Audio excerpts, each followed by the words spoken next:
साथियों नमस्कार, मैं हिमांशु मिश्रा भारतीय टीवी पर आप सबका स्वागत करता हूं। देखिए दोस्तों, हमारे देश में अगर स्वच्छता की बात होती है तो इंदौर का नाम सबसे पहले लिया जाता है। एक कहानी मैं आपको बताता हूं। अभी हमारे कुछ मित्र लगभग 3 से 4 महीने पहले इंदौर गए हुए थे। उन्होंने जांचना चाहा और परखना चाहा क्या इंदौर में जो कहानी सुनी जाती है क्या सच में ऐसा होता है।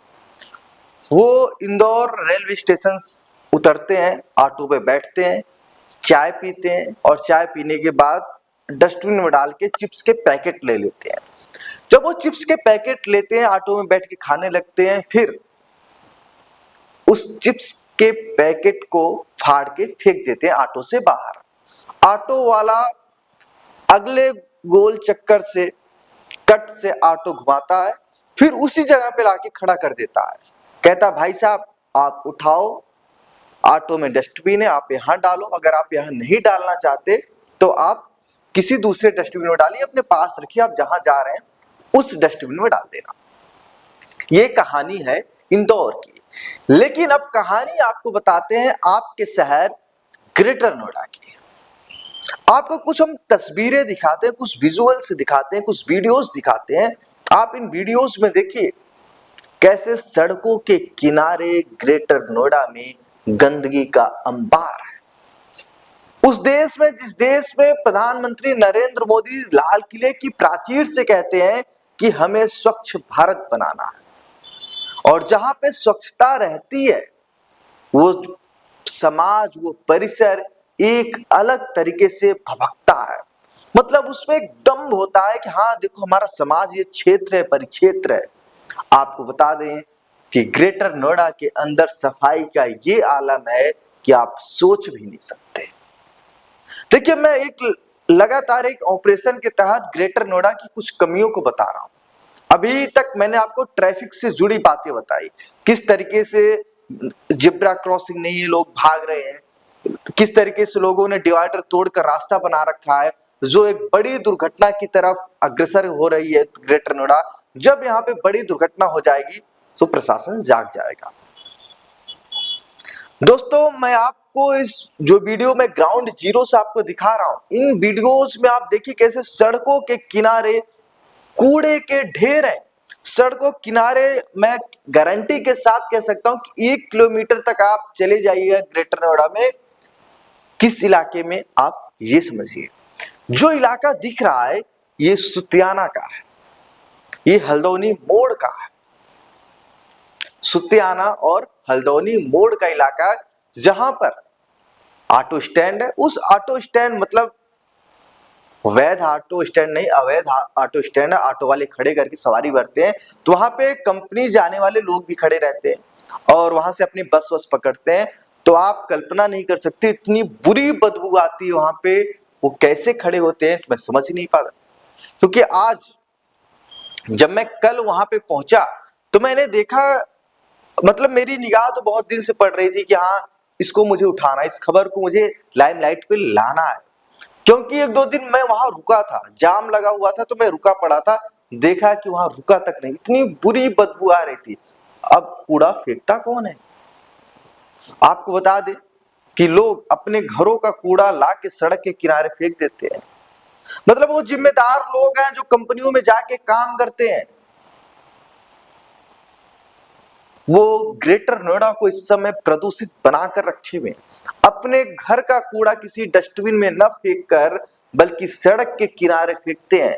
मतलब जिस शहर से वो पैसे कमा रहे हैं उस शहर को कितना गंदा बना रहे हैं आप सोच सकते हैं। मैं बुराई नहीं कर रहा हूं किसी की, लेकिन एक सच्चाई बता रहा हूं कि ग्रेटर नोएडा में क्या कोई दूसरे जगह से लोग आ जाते हैं कूड़ा फेंकने? नहीं, बल्कि उस क्षेत्र के लोग ही कूड़ा फेंकते हैं। कोई और कूड़ा नहीं फेंकता, जो उस क्षेत्र में रहते हैं वही कूड़ा फेंक रहे हैं। जो सुतियाना का ये जो कट है, जो सुतियाना का कट है, यहाँ पे आप कूड़े का ढेर देखिए। आप चलते जाइए 1 किलोमीटर तक आपको सिर्फ और सिर्फ कूड़े का ढेर ही दिखेगा। आखिर जिम्मेदार कौन है? ग्रेटर नोएडा प्राधिकरण जिम्मेदार है या उत्तर प्रदेश सरकार जिम्मेदार है? कौन जिम्मेदार है? आखिर जिम्मेदार कौन है? गंदगी का अंबार लगा रहता है। ये मेन रोड है, शायद इससे डीएम भी गई होंगी, बड़े बड़े अधिकारी गए होंगे, विधायक जी जाते होंगे, सांसद भी जाते होंगे, लेकिन किसी का ध्यान नहीं गया, क्योंकि उनसे मतलब ही नहीं, लोग मरे जिए गंदगी में रहे कैसे रहे। लेकिन भारतीय टीवी को मतलब है, हमसे आपसे, हमको आपसे मतलब है, इसीलिए हम ये खबर उठा रहे हैं। और मैं बार बार लोगों से कहना चाहता हूं कि आप जिस बिल्डिंग में रहते हैं तो वहां पे डस्टबिन जरूर होगा, अपने घर का कूड़ा वहां पर फेंकिए, डस्टबिन में फेंकिए। मकान मालिक की जिम्मेदारी है और प्राधिकरण की जिम्मेदारी, कूड़ा कहाँ फेंकेगा, लेकिन आप सड़कों के किनारे कूड़ा मत फेंकिए, क्योंकि यही वो इलाके हैं, बारिश के समय में इन इलाकों में पानी कमर तक भर जाता है। मतलब जो 6-7 फुट लंबे, उनके कमर तक पानी भर जाता है। जो बैटरी वाले ऑटो हैं चल नहीं पाते हैं, ऑटो के आधे तक पानी भर जाता है। क्यों? यही कूड़ा नालियों में जाएगा, नालियां बंद होंगी तो पानी बहेगा कहां? मतलब कोई क्षेत्र अगर गंदगी पूर्ण है तो सरकार जिम्मेदार नहीं है, बल्कि हम और आप जिम्मेदार है, उस क्षेत्र के निवासी जिम्मेदार है। आप इस वीडियो में देख रहे होंगे कैसे लोग कूड़ा फेंकते हुए, कूड़ा फेंक कर रखे हुए हैं पूरे ग्रेटर नोएडा को, और ग्रेटर नोएडा के जो ये इलाके हैं इसको गंदगी का अंबार बना दिए हैं। दोस्तों, अगर आप भी अपने घर के बाहर कोई सड़क हो, सड़क के किनारे अगर आप ऐसे पन्नियों में कूड़ा फेंकते हैं तो आप कूड़ा फेंकना बंद करिए, क्योंकि ये देश आपका है और जिम्मेदारी आपकी है। कोई बाहरी आएगा आपके शहर में, आपके क्षेत्र में, ऐसी हालत दिखेगा तो क्या सोचेगा, क्या सोचेगा?